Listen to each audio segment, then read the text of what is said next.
Olá, sejam muito bem-vindos ao 45 Graus. O meu nome é José Maria Pimentel. Como de costume, começo por agradecer aos novos mecenas do podcast, ao José Quiroga, ao Pedro Reina, à Inês Kelly e ainda ao Tiago Caxias. Agradeço também a quem se inscreveu no curso de Pensamento Crítico. Vamos já em largas dezenas de inscrições. Caso tenham interesse em inscrever-se no curso, mas ainda não o tenham feito, encontram o link para as inscrições na descrição deste episódio. E agora vamos ao dito. Nos últimos 10 ou 20 anos, com a internet e sobretudo com as redes sociais e novas plataformas, temos assistido a uma transformação profunda na maneira como a informação é difundida e consumida. Estas mudanças estão não só a mudar a paisagem informativa, mas estão também a ter impactos sociais e políticos enormes, desde a chamada crise de autoridade das instituições, por exemplo os média, mas também a ciência e os partidos tradicionais, à polarização política e à ascensão dos populismos. Esta é uma autêntica revolução, cujos efeitos ainda mal começamos a compreender. Sabemos que o futuro não vai ser igual ao passado, mas é muito difícil prever o que vai acontecer no final deste processo. Por isso é um tema que eu acho fascinante e que me tem ocupado a cabeça muito nos últimos anos. Tanto que em 2022 dediquei-lhe um capítulo inteiro do meu livro, Política a 45 Graus, e ainda recentemente escrevi para a revista Sábado um artigo de opinião onde comparo os efeitos destas transformações com o impacto que teve no século XV a invenção da máquina de imprimir por Gutenberg. Quis também por isso dedicar-lhe um episódio do 45 Graus. Para esta conversa, procurei alguém que conhecesse bem o mundo jornalístico, valorizasse o papel essencial dos média na democracia, mas que fosse também capaz de ter uma visão a partir de fora e de ser crítico. E o convidado deste episódio é bem capaz disso, como vão ver. João Miguel Tavares é licenciado em Ciências da Comunicação pela Universidade Nova de Lisboa, foi jornalista no Diário de Notícias e fundador da revista Time Out e atualmente é colunista no Público, comentador no Governo Sombra e coautor do programa E o Resto é História, da Rádio Observador.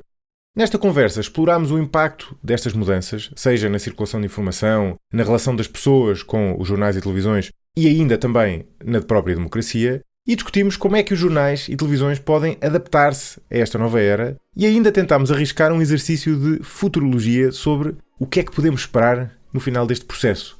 Com o que é que se vai parecer a nova paisagem de informação depois de todas estas transformações. Foi uma bela conversa com o João Miguel Tavares. Vamos a ela.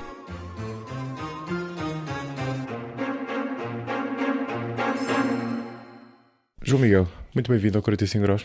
Olá, muito obrigado. Já estás a gravar? Já. Muito bem. Posso repetir se quiseres? Não, é contigo. Estás à vontade.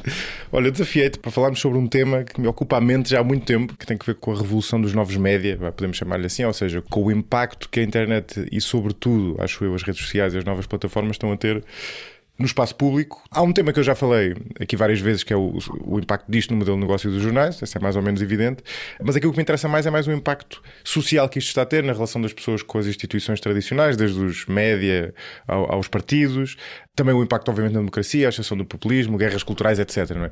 Que é um tema, eu digo que eu penso nisto há muito tempo porque eu acho que é uma revolução que nós estamos a viver da qual se calhar não nos damos conta completamente, não é? Porque é uma revolução que tem imensos paralelos, não sei se concordas com isto, com a revolução criada pela invenção da imprensa, pelo Gutenberg, no século XVI, e que está a provocar mudanças sistémicas tão grandes que eu acho que o futuro vai ser muito diferente, ou seja, daqui a umas décadas, do que o precedeu. Nós já estamos a viver algumas alterações, mas acho que vai ser bastante diferente.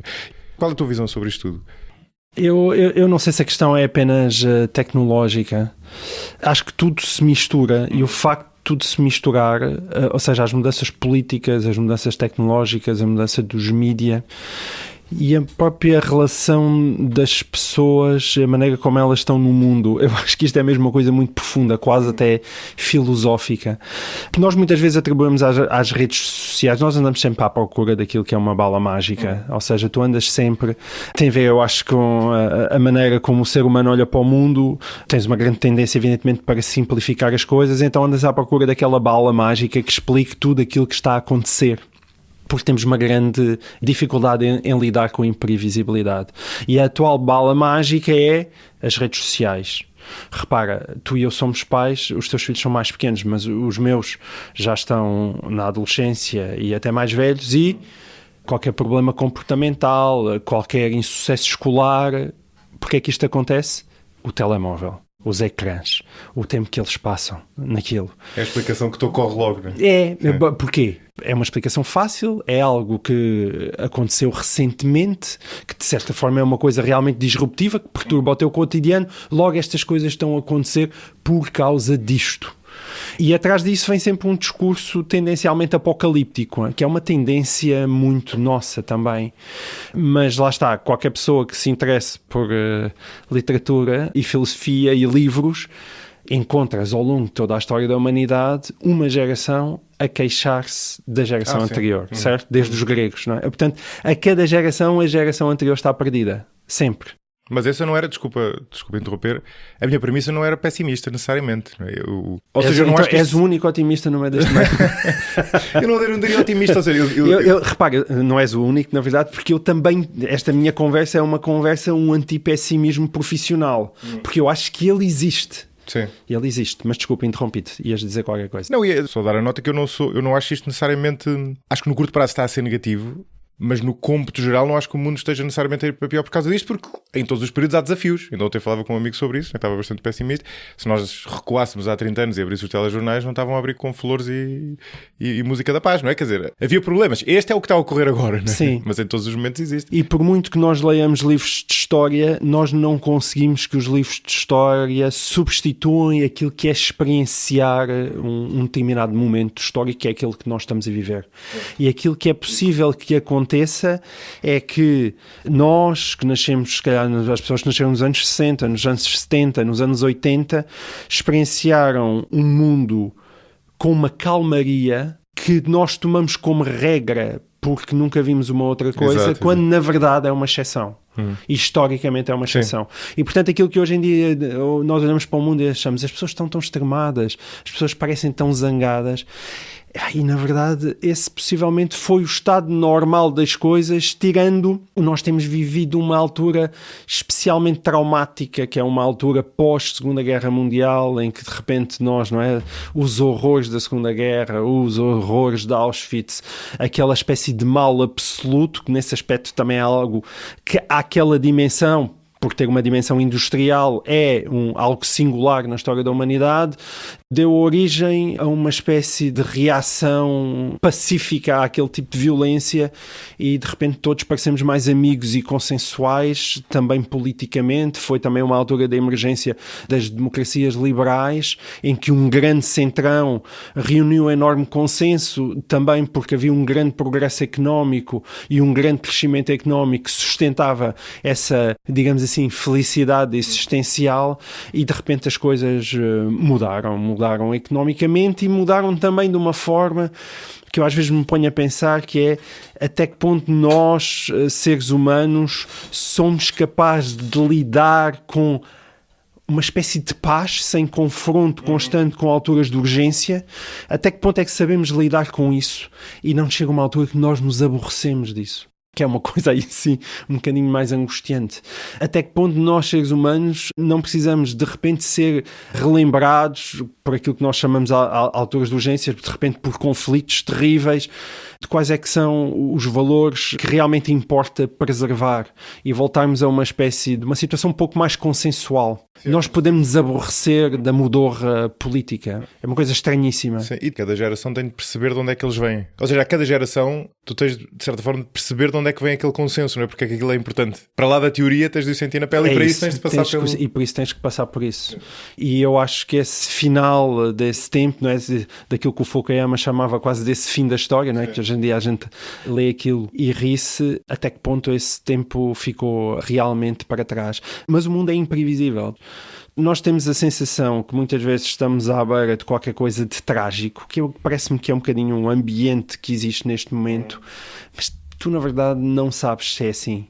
A história é sempre escrita de trás para a frente.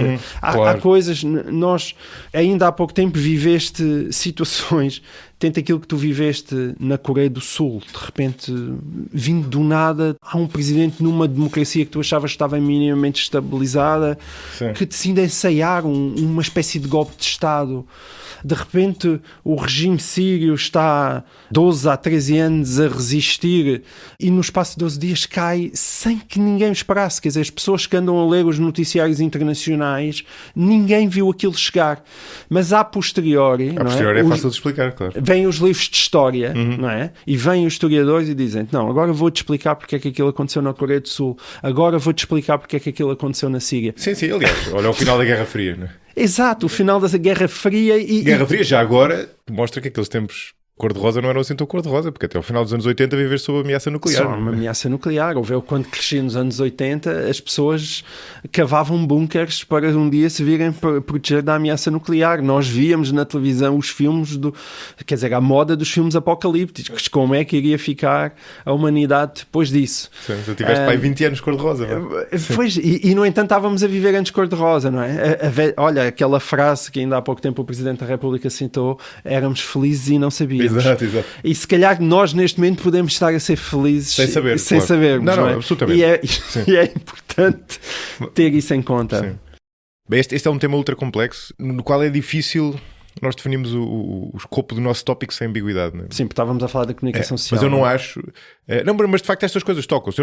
Tocam-se todas. Para explicar a minha posição, eu não acho que o mundo esteja pior hoje em dia, ou pelo menos que esteja pior por causa disto. Havia outros desafios, agora há este. Agora, ao mesmo tempo, eu acho que este desafio tem elementos particulares que o tornam diferente do que nós temos testemunhado aí nos últimos, enfim, pelo menos 100 anos, não é? Que é o nível de desconfiança nas instituições, de uma certa guerra cultural e, sobretudo, a ascensão dos partidos populistas, é de facto uma coisa que tu não tinhas desta forma. Enfim, podemos comparar com o que se passou nos anos 30, de certa forma. Já não tinhas há muito tempo. O que talvez... No Ocidente, sim. Exatamente, no Ocidente, exatamente. O que talvez não seja por acaso. E aí a doutrina divide-se. Há muita gente, quer dizer, eu próprio acho que isto tem algum poder explicativo, que argumenta com causas mais estruturais ligadas à imigração, a alterações económicas, alterações tecnológicas, outras mais ligadas diretamente ao comportamento das elites que se terão de certa forma degenerado. Mas para mim, a causa com mais poder são estas alterações na circulação de informação, porque é a única que é transversal a todos os países. As outras são todas peculiares, não é? Não, isso eu concordo. O algoritmo tribaliza-te. Isso não existe, a menor dúvida, até porque essa é a sua função. O algoritmo, de facto, tribaliza-te. Tu estás... eu ainda me lembro quando era o início das redes sociais, nós nem sequer conseguimos conceber, lembro-me muito bem disso, que o meu Facebook fosse diferente do teu Facebook. Não é? As pessoas no início, quando estavas a fazer um scroll naquela página, não te passaria sequer na cabeça que eu estivesse a ver coisas diferentes de ti. Porque é evidente, quando eu vou a um site do Público, do New York Times, as notícias que eu estou a ver naquele site são iguais às notícias que tu estás a ver naquele site. A partir do momento que eu tenho uma espécie de rede customizada para mim e para os meus gostos, e aquilo que ela me está a apresentar é aquilo que o algoritmo acha que são os meus interesses, é evidente que o teu mundo acaba por convergir para uma espécie de replicação daquilo que é a tua própria identidade, daquilo que são os teus próprios preconceitos.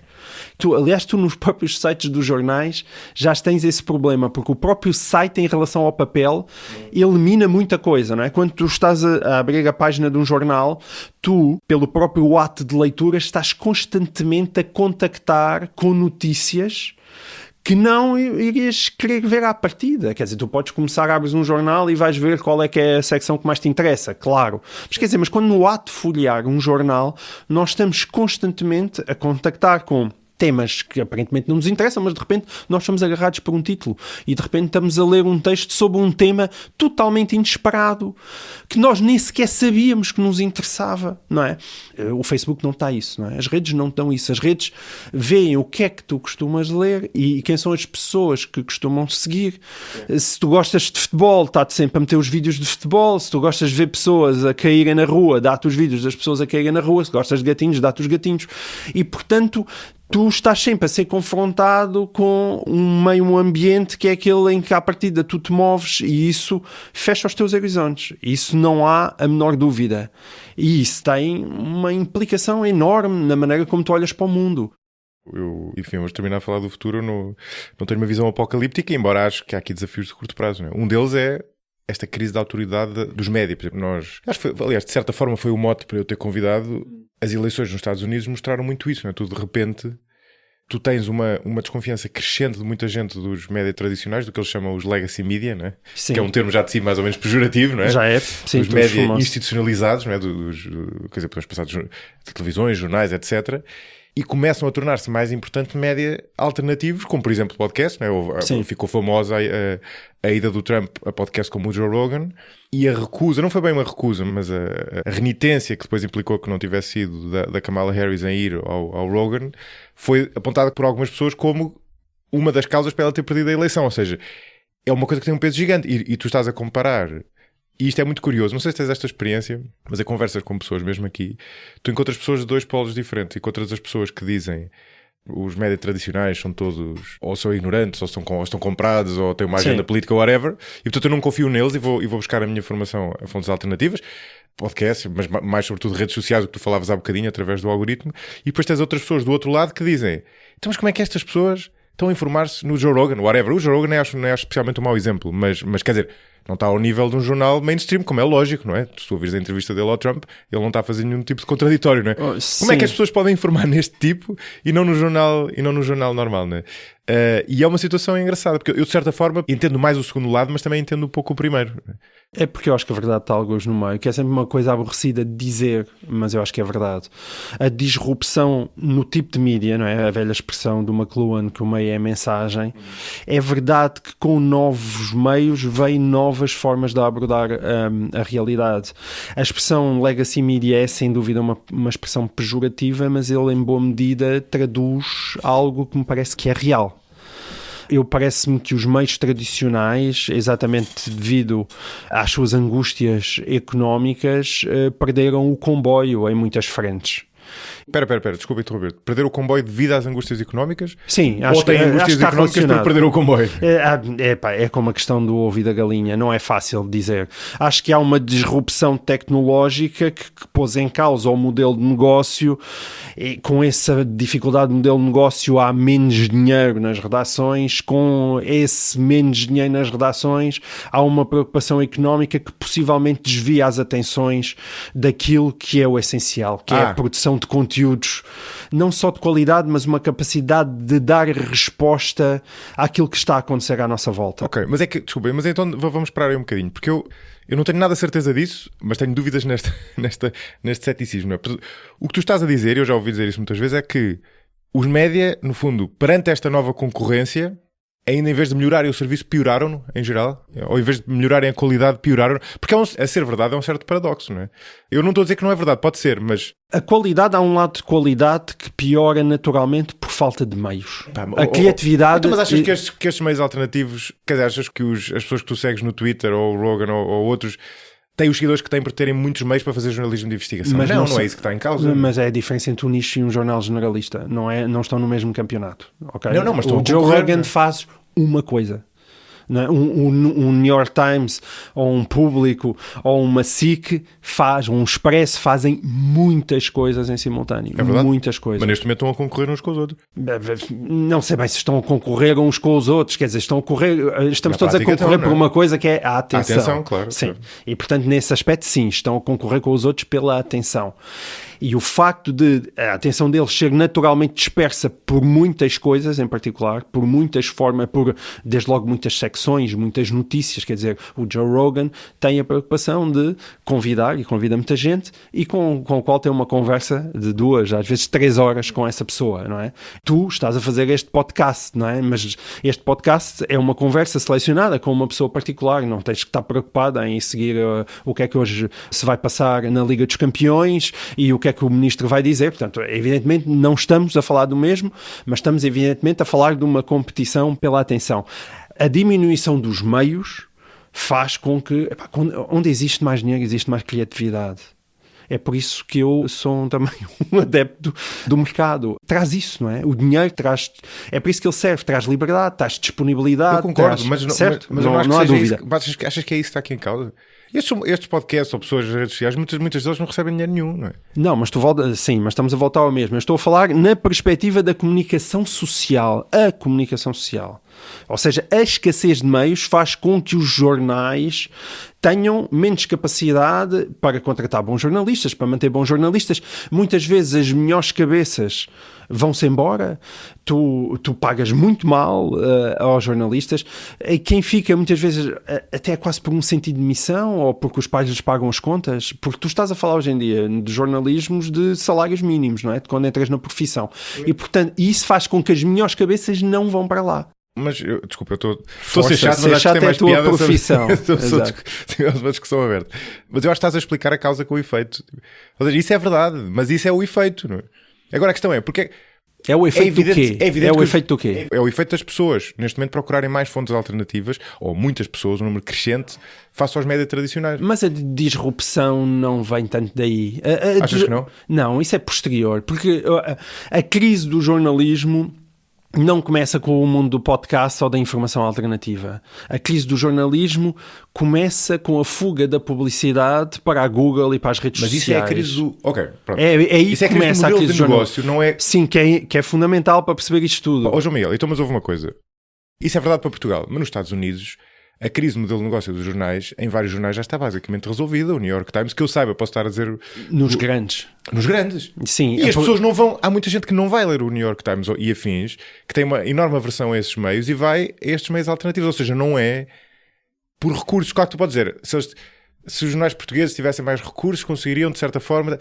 Mas isto é mais fundo do que isso, é uma desconfiança, não é? Espera aí, mas eu não estou a defender sequer mais fundos. Ou seja, se nós a seguir evoluímos na conversa, vais ver que eu estou muito mais de acordo contigo, que sou muito crítico da maneira como a comunicação social faz o seu trabalho. E olha, mas indo por partes, eu acho que há uma crise do modelo de negócio e depois há uma incapacidade dos meios de comunicação social se adaptarem a essa crise, com um conservadorismo que está muito relacionado com essa ideia de legacy media. Ou seja, uma incapacidade que eu acho que acontece sempre com tudo o que é pesado. Ou seja, o que é pesado tem dificuldade em agilizar, a não ser aqueles meios que são tão grandes e que não cometeram erros que, de certa forma, e mesmo esses às vezes encontram formas alternativas. Me dou-te um exemplo como o Financial Times. O Financial Times nunca cometeu o erro da maior parte dos jornais, que é ele nunca permitiu que os seus conteúdos ficassem abertos, que foi isso que aconteceu na primeira fase da internet, não é? E, portanto, o Financial Times resistiu sempre muito melhor do que os outros e depois o que acontece é que fica uma espécie de império único que não tem concorrência possível e que, pela sua própria eficiência, consegue encontrar unidades de negócios paralelas que às vezes são fascinantes, que é, hoje em dia o Financial Times dá cursos e, portanto, faz uma espécie de assessoria, não é?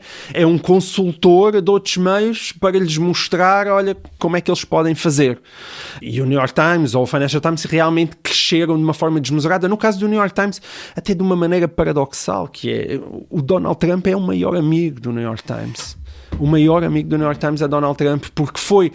E aí há esse paradoxo que é o facto de tu teres o mundo extremado numa primeira fase, também foi muito positivo para o New York Times, claro. Porque conseguiu uma quantidade absurda de assinaturas depois de Trump ser eleito, e isso faz... Quer dizer, as assinaturas digitais são o melhor negócio possível para os jornais, e portanto aí...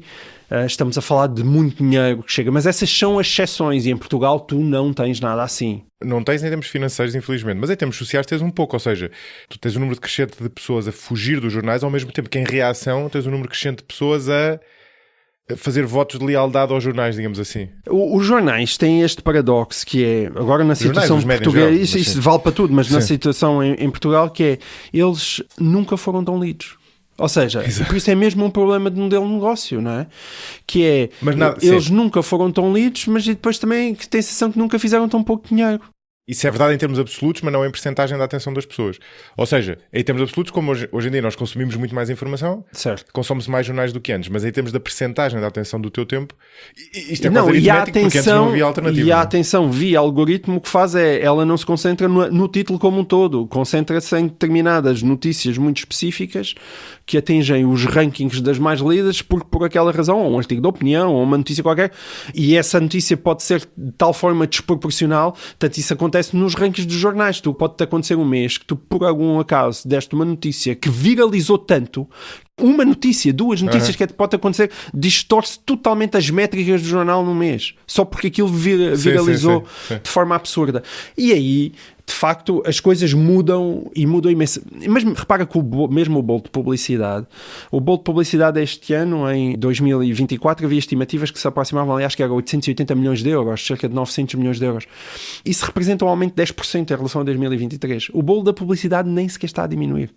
O que se passa é que, hoje em dia, a maior parte desse bolo vai, de facto, em termos digitais, para o Google e para o Facebook e para as redes sociais, e, portanto, os meios tradicionais estão a ficar com cada vez menos para si. Isso evidentemente que tem um impacto em termos de qualidade. Agora, para te dar razão, existe depois uma grande incapacidade de adaptação dos meios de comunicação social, e existe aquilo que para mim sempre foi o mais grave, e digo isto há 20 anos, quando entrei praticamente para o Diário de Notícias, que é, as pessoas acham sempre que faltam bons jornalistas nos jornais, e é verdade, mas acima de tudo faltam bons gestores. Há um grande problema de gestão que tem a ver também, mais uma vez, com o dinheiro. Se tu fores um gestor extraordinário, por que raio é que tu vais trabalhar para um meio de comunicação social quando tu tens um mundo aberto onde ganhas 100 vezes mais? Não vais. A não ser que se calhar já sejas uma espécie de gestor reformado, já tens a tua vida feita e por acaso tens alguma nostalgia sobre o jornal que lias na tua infância e podes dizer que vais bater à porta para... Sim, mas isso sempre foi verdade, não é? Sempre foi verdade o quê? Que tu não ias para um jornal para enriquecer, não é? Ou seja, mesmo nos tempos... não é assim, é? Quer dizer, olha que, sei lá, para falarmos do Diário de Notícias, construiu aquele edifício na Avenida da Liberdade e no Marquês de Pombal. Não é por acaso. Sim, mas não seria dos negócios que davam mais dinheiro, digo eu, não sei, posso estar enganado. Não era os negócios que davam mais dinheiro, mas dava suficiente dinheiro para as pessoas ficarem ricas, com certeza. Bem, enfim, nos Estados Unidos, certamente, não é? Aquelas grandes famílias, quer dizer, ganharam muito dinheiro ao longo do tempo. Verdade. Mas agora misturava também de influência, não é? Não é só... Sim, as duas coisas se misturavam. Mas agora com a falência desse modelo de negócio, muitas vezes o que sobra mesmo é a influência. O que é completamente diferente quando tu és influente e tens muito dinheiro no bolso, porque aí é uma influência livre, do que quando a única coisa que te resta é alguma capacidade de influência, mas como tu estás depauperado, as únicas pessoas que se aproximam de ti e os únicos acionistas que se aproximam de ti, é evidentemente alguém que tem um ótimo sentido de justiça e quer o bem da pátria, ou evidentemente muitas vezes são pequenos gestores que nem ninguém conhece e fazem isso ou por vaidade ou para os seus negócios terem, para as pessoas passarem a ser conhecidas, para terem vantagens no acesso ao poder e ao Estado, e elas perdem dinheiro com a comunicação social porque estão a ganhar dinheiro com outro tipo de negócios paralelos. E portanto aquilo... Desculpa interromper-te, mas força. Todo este estado de coisas é cheio de paradoxos, que é muito engraçado, porque ao mesmo tempo que os jornais têm este desafio do modelo de negócios, o espaço público, como alargou no sentido em que as pessoas passaram a consumir mais informação neste espaço comum, não é? Deixou de ser apenas os jornais, e passou a incluir aquilo que tu acedes através do telemóvel. O espaço público também passou a ser mais atrativo, não é? E há muita gente acessível. Acessível e mais atrativo. Tu tens imensa gente a querer dar nas vistas, a querer estar, não é? Estes empresários que entram certo. nos médias também. Empresários, sim. Os empresários e é mais barato também comparar, não é? E os colunistas e os opinion makers e sei lá, pessoas como eu que começam podcast de certa forma, não é?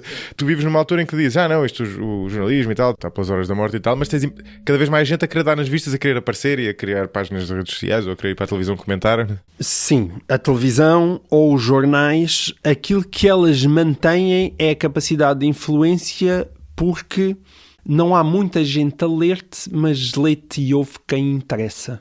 Ou seja, se hoje em dia tu estás a falar de jornais em papel, estamos a falar de jornais como ao público que anda a vender na casa dos 10 mil exemplares.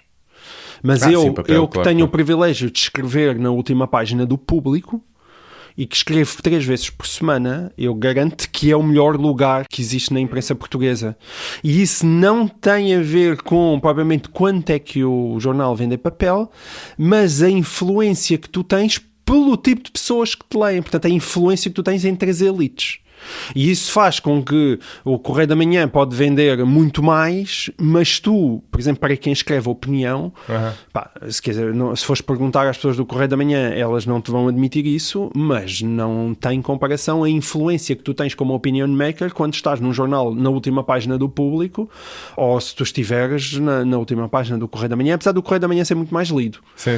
E o mesmo com a televisão. E o mesmo com a televisão. Eu lembro do Ricardo Costa ter contado aqui uma coisa que na altura me marcou. Ele dizia que de longe, aquilo porque ele recebia mais comentários negativos, tendo ele passado tanto pelo Expresso como pela SIC, era para aquelas setinhas do para cima e para baixo do Expresso. Dizia da SIC, alguém dizia mal de alguém, tranquilo. Agora, tu punhas uma pessoa com a seta para baixo, ou lá o que é, já não me lembro bem, no Expresso, pá, e certinho que no dia a seguir tinha um telefonema dessa pessoa a queixar-se. Porque aí também tens o meio, a questão do papel e da escrita ainda é diferente. Sim, tu sim. sentes que o peso de um artigo num jornal não é igual a uma coisa que tu dizes num comentário, de repente na televisão, apesar desse comentário de ser muito mais ouvido pelas pessoas. Sim. E aí isso conta. Portanto, esse poder de influência ainda existe e ele traduz-se depois na importância que as pessoas ganham e até se traduz muitas vezes de maneiras, a meu ver, perversas. É uma outra conversa que a gente pode ter sobre aquilo que realmente é a qualidade do jornalismo em Portugal, que é tu utilizares meios de comunicação social como plataforma para uma outra coisa. Digamos assim, não cumpres definitivamente o imperativo categórico kantiano, pá, porque a única coisa que tu estás a fazer é tratas aquilo como um meio, realmente, e não como um fim em si. O teu comentário como um meio para qualquer coisa, para uma futura carreira política, para chegares a Presidente da República ou para chegares a um outro cargo qualquer, e não como um fim em si do tempo. Olha, estou aqui a dizer o que eu penso e não estou a fazer isto para obter estes ganhos e mais aqueles ganhos. Eu sou simplesmente pago por este canal para dar a minha opinião e esta é genuinamente a minha opinião, sem estar a fazer contas aos impactos e o que é que eu faço se eu disser esta palavra.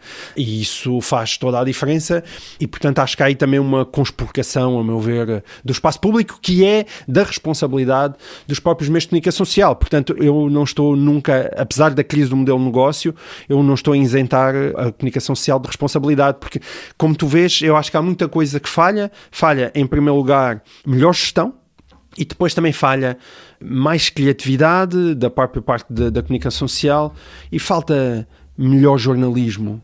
Um dos problemas dos legacy media que nós estávamos aqui a falar é uma coisa que sempre me irritou muito. Um jornalista não é um pregador. Um jornalista não serve para pôr o mundo melhor e para fazer o bem. Isso pode até ser uma consequência do seu trabalho, porque um jornalista tem realmente essa nobre tarefa de ser um watchdog, de vigiar os poderes, de ser essa espécie de cão de guarda. Essa é uma tarefa muito, muito nobre, mas não serve para tentar explicar às pessoas em quem que elas devem votar, qual é que é o político que devem seguir, percebe? E não servem para ser missionários, não servem para fazer o bem. E isso hoje é menos aceito do que era no passado. Sim, é. Precisamente por causa desta desconfiança, não é? Ou seja, porque as pessoas confiam menos nessa opinião, ou é mais fácil elas desconfiarem dessa opinião do que no passado. Eu acho que as pessoas, até por aquilo que se chama a falência das grandes narrativas, existe uma espécie de carência de sentido. E essa carência de sentido que as pessoas encontram nas suas vidas, como já não as encontram nas igrejas, muitas vezes vão construir capelas em muitos lados. E no caso, o jornalismo é um terreno muito dado à construção de capelinhas. E isso é um problema. E então, em vez de termos o jornalista, temos o pregador. Isso não quer dizer que, evidentemente, que todos os jornalistas têm motivações ideológicas e podem votar mais à esquerda e mais à direita, não há dúvida disso. Mas alguém que é um verdadeiro jornalista sabe que aquilo que o apaixona, ou devia apaixonar, é a história, é o poder da história.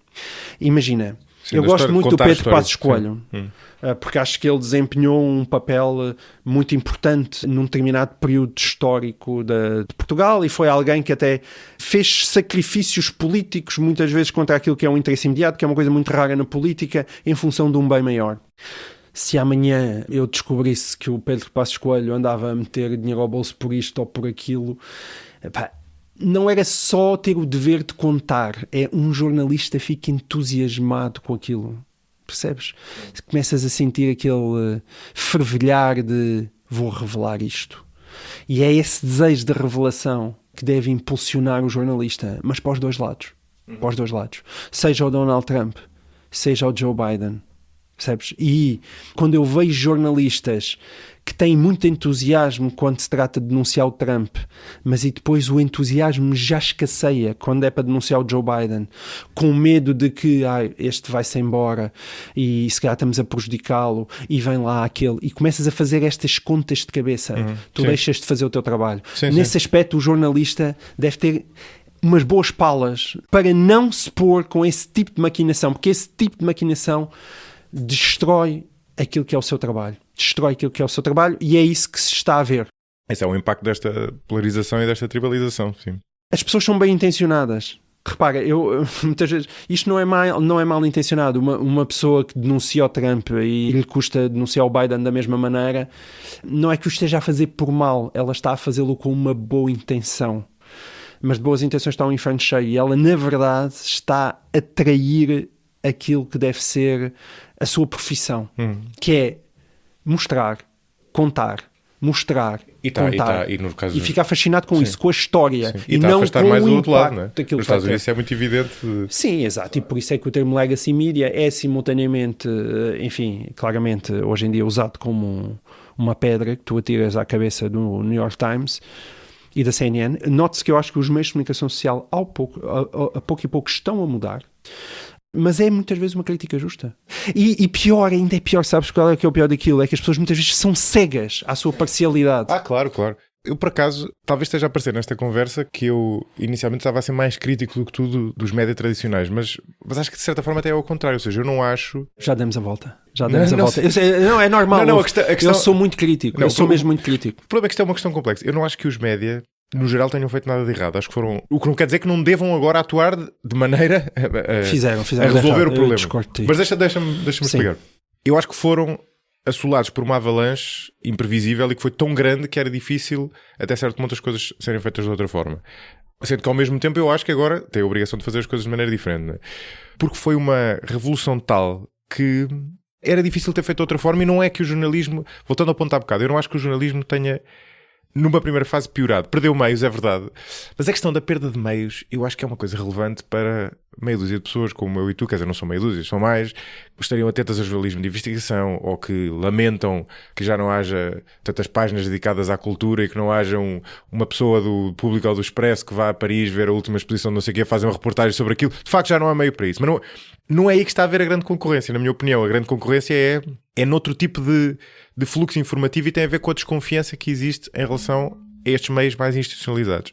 E tu há bocado tocaste num ponto interessante, que eu acho que depois já vamos falar disso no final, mas acho que o futuro vai ter que passar de certa forma por isso, que é, quando tu dizias, mas o Joe Rogan e afins é um tipo sozinho a fazer um podcast e consegue fazer só aquilo e os jornais têm que fazer tudo. Essa é a parte da dificuldade, que tu tinhas instituições, que era uma espécie de mastodonte, não é? Quer dizer, era quase por analogia a outras áreas, podemos chamar-lhe um conglomerado, no sentido e que continua a haver, não é? Que faziam várias coisas numa só, não é? Davam informação política, davam informação cultural, davam opinião, tinham jornais e tinham televisões, ou seja, tinham opinião e tinham notícias, não é? Tudo no mesmo espaço. E eu acho que na paisagem atual é difícil tu concorreres dessa forma, não é? Porque tu és tão institucional que depois não consegues ter o lado... Por exemplo, o mesmo jornal que dá notícias não pode dar opinião da mesma forma, porque tu já não vais... Ou seja, não pode estar nos dois sítios. Mas um tipo que já só dê opinião, ou que já só dê notícias, já consegue chegar às pessoas com muito mais facilidade, não é? Enquanto os jornais têm um lado institucional que é complicado de... É quase um espartilho, não é? Eles não se conseguem libertar daí, não é? Depois, claro, já te passo a palavra, mas depois, claro, que numa segunda fase tens... As pessoas vão saindo e muitas vezes há dos médias tradicionais, de certa forma, uma espécie de carregar ainda mais no pedal e uma coisa quase identitária que tu estavas a aludir há bocado, e depois se as pessoas que fogem dos jornais são mais de uma ala política, como nos Estados Unidos, os jornais vão virar para aqueles que os continuam a apoiar, que no caso dos Estados Unidos é a esquerda, ou seja, claramente tens isso, não é? Mas numa primeira fase é uma avalanche tal que eu não vejo como é que os jornais podiam responder, quer dizer, como é que um jornal pode responder a influências das redes sociais ou a podcasts. É muito complicado, não é? Quer dizer, não é com mais jornalismo de investigação, acho eu. Não, eu não acho que seja com mais... Quer dizer, o jornalismo de investigação faz ou muita até falta. Com mais imparcialidade. Não, aquilo que tu tens é que fazer uma espécie de adaptação do teu olhar sobre aquilo que te rodeia. Essa é a grande diferença. É que, vamos ver, os podcasters ou outras pessoas que encontram formas alternativas, aquilo que eles levaram não é propriamente os meios. O que eles levaram é esse olhar. Têm um olhar mais original sobre as coisas. É mais original, mas não é mais imparcial? Quando tu criticavas a parcialidade do jornalista... O que tu não podes é abandonar, tu ficaste enclausurado a uma maneira de fazer as coisas. É como aqueles grandes navios quando tentam guinar. Isso, sim. É muito difícil. E é por isso que eu acho que precisavas de bons gestores para dizer não, nós temos que fazer isto. Precisavas de jornalistas mais criativos para dizer não, nós temos que fazer isso. Porque aquilo que há aqui um paradoxo que é: por que raio é que os jornais parecem tantos uns com os outros, se estão a ter problemas em chegar às pessoas. Como é que tu explicas que tu, com frequência, abres uma homepage e a homepage do Expresso seja tão parecida com a do Público, como é parecida com a do Observador, ou como quando tu abres um telejornal e tu sentes que a SIC e a TVI, tu estás a fazer zapping e estás constantemente a encontrar a mesma notícia em canais diferentes, com alinhamentos totalmente semelhantes. Como é que é possível? Tens tu um mundo tão grande, havendo tanta coisa a acontecer à tua volta, para que tu estás constantemente a repetir os mesmos assuntos. Como é que isso se justifica? E depois tens a sensação que existe, sei lá, uma coisa como a CMTV, ou como o Correio da Manhã, que é aquela bolha, para a qual tu dizes, pois é a bolha populista, mas que depois de repente tem uma voz singular, e tu sentes, olha, aquilo não se parece com mais nada. Mas porquê é que a SIC e a TVI estão com... Porquê é que a CNN e a SIC Notícias estão fadadas para serem tão parecidas? Porquê é que o Expresso e o Público estão fadados para serem tão parecidos? Porquê é que eles não andam à procura de histórias diferentes? E isso é um problema. E aí sim, eu acho que tem a ver com certeza com a pobreza de meios, tem a ver com o facto dos jornalistas estarem muitas vezes fechados e com o olhar demasiado baixo em relação àquilo que os rodeia, estarem demasiados fechados na redação. Fazer como sempre fizeram. Fazer como sempre fizeram e, sobretudo, não tendo capacidade de escolher. Sabes? Se calhar um jornal com menos meios tem que abandonar certas áreas para se centrar noutras em que é melhor. E isso muitas vezes não se faz. Repara, eu consigo perceber no mundo de hoje uma secção de internacional. É muito difícil tu no internacional em Portugal tu ires competir com o internacional do New York Times ou do Washington Post ou do Financial Times ou da CNN, quer dizer, meios que têm pessoas no terreno, que têm especialistas de tudo e mais alguma coisa. É muito difícil competir com aquilo. Se calhar não vale a pena, aposta noutras coisas. Mas existe uma forma muito comodista de olhar para as coisas. Existe, porque os jornais acabam por falar para a tal elite que nós estávamos a referir e a moverem-se, a serem players dentro de um jogo que é muito fechado entre eles, não é? E tu sentes que as secções de política agem sempre da mesma maneira, muitas vezes com o mesmo tipo de fontes, com um jornalismo que a caixa, a chamada caixa, portanto a notícia original... Com CH, não é? É o telefone que toca, percebes? É o telefone que te dá a caixa, nunca são as tuas pernas hoje em dia, já aparece... A caixa é o cabeçalho, não é? Não, a caixa, o nome que tu dás no jornalismo, a caixa... Eu já apanhei isso, mas já não lembro exatamente o que é. A caixa é a história original. É quando tu dás uma história que mais ninguém tem. Sim. C-A-C-H-A. Exato. Sim, caixa. Onde é que isso vem, sabes? Não sei se vem do cachê francês de esconder. Não sei. Nunca fui atrás de onde é que vem a expressão. Mas raramente são histórias, muitas vezes é isso. É o telefone que toca. É o político que é data noticiazinha conspirativa.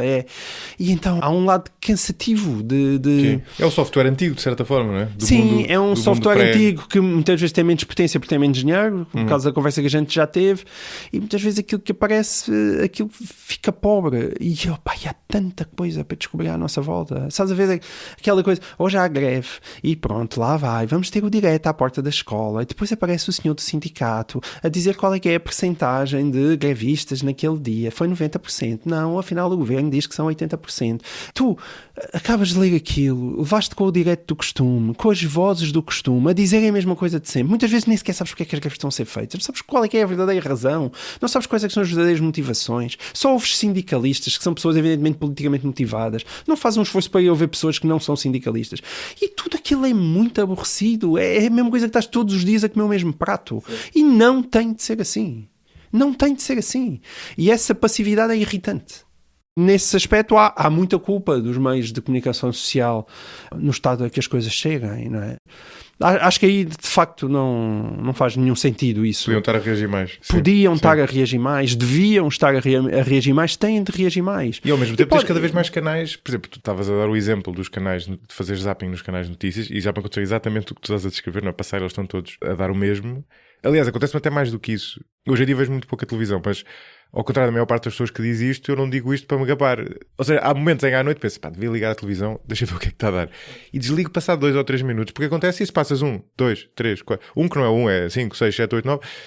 Mas ao mesmo tempo tens mais canais do que parece que tens cada vez mais canais. Hoje em dia, hoje tens quantos canais de notícias? Pá, então, 5, 6? Neste momento, de notícias 24 horas por dia, tens a RTP3, a SIC Notícias, a CNN, a CMTV, agora abriu o canal Now, e tens até aquelas coisas, acho que é o V+, também da própria TVI. E acho que ainda falta aí um. Continuas a acumular, e claro, depois são que é paradoxal, não é? Engraçado, não é? Sim, é paradoxal, e depois é uma coisa que eu como jornalista, cada vez que vejo também estes saltos entre comentadores e política, e tu não percebes onde começa uma coisa e começa a outra, a mim desgraça-me.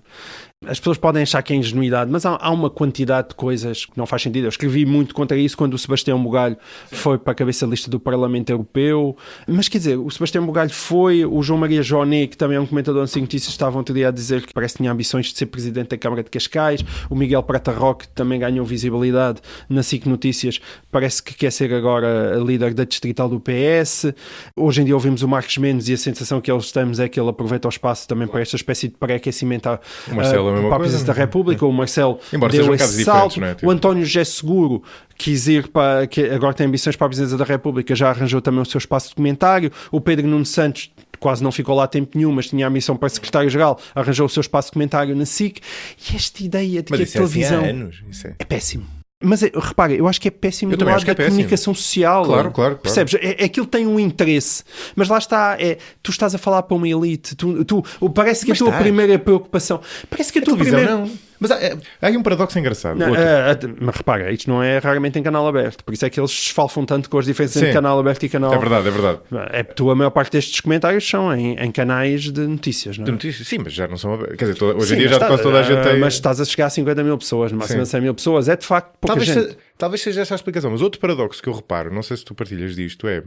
Uma maneira como podemos descrever esta realidade atual é que os médias tradicionais são cinzentos e as pessoas no Twitter, ou os influencers, ou os podcasters são uma versão mais colorida, digamos assim, não é? Porque muitas vezes são, não é? Mais opiniões mais aguerridas, menos filtros, menos institucionais, não é?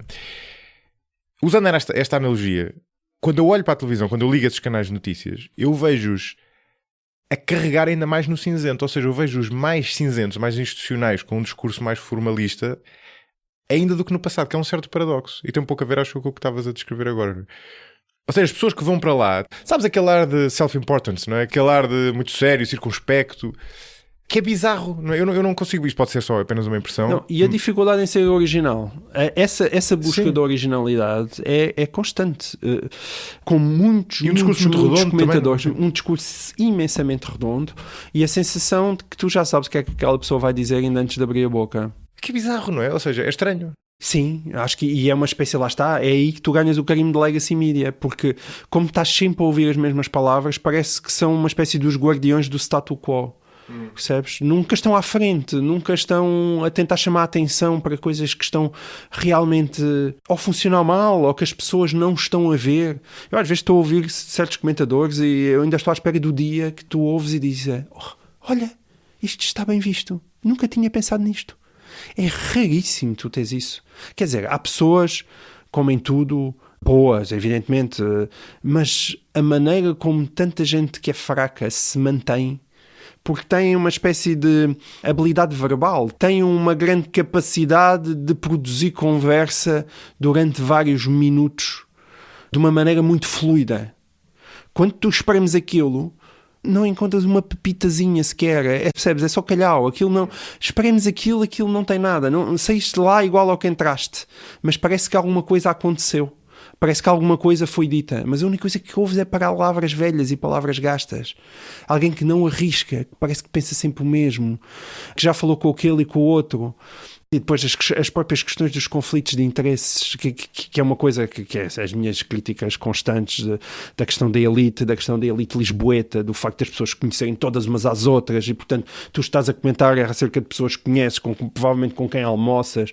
Pá, isso é uma coisa que, então, num país como Portugal, eu acho que isso é particularmente grave. Eu gostava, como conflitos de interesses, que às vezes quem fala tivesse ao lado a lista com um apoio bibliográfico, a lista lista das pessoas com quem almoçou naquela semana.